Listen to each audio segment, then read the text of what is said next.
फक्त काही हाडांचे अवशेष सापडले तर त्यावरून त्याचे लिंग, वय किंवा त्याची ओळख पटवता येते का? नमस्कार, मी आशिष दीपक देसाई, फाउंडर आणि डायरेक्टर ऑफ दृष्टी फॉरेन्सिक लॅब आणि तुमच्या सर्वांचे स्वागत करतो आपल्या सिरीजमध्ये, ज्या सिरीजचं नाव आहे फॉरेन्सिक सायन्स अवेअरनेस आणि हा आहे एपिसोड नंबर 18 आणि आपण आज पाहणार आहोत ते म्हणजे फॉरेन्सिक अँथ्रोपॉलॉजी.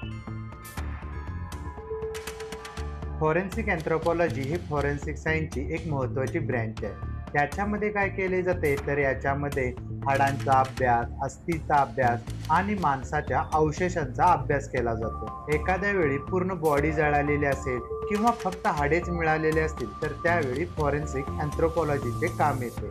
नुसता मिळालेल्या सांगाड्यावरून आपण ते हाड किंवा जे आपल्याला मिळालेला बोन आहे याच्यावरून आपण सांगू शकतो त्याचे अंदाजे वय किती होते, तो पुरुषाचा आहे की महिलेचा आहे.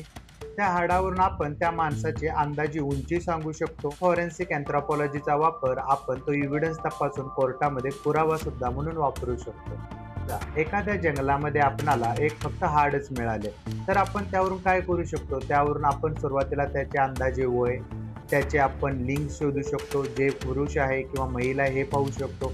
त्याच्या बोनवरून आपण अंदाजे त्याची उंची ओळखू शकतो आणि या सर्व गोष्टी पोलिसाला म्हणजे जो इन्व्हेस्टिगेशन ऑफिसर आहे त्याला खूप महत्त्वाच्या ठरतात. हा व्हिडिओ आवडला असेल तर लाईक शेअर करायला विसरू नका आणि तुम्हाला काय वाटते की फॉरेन्सिक अँथ्रोपॉलॉजी खूप महत्त्वाची आहे की नाही हे मला कमेंट बॉक्समध्ये नक्की सांगा. धन्यवाद.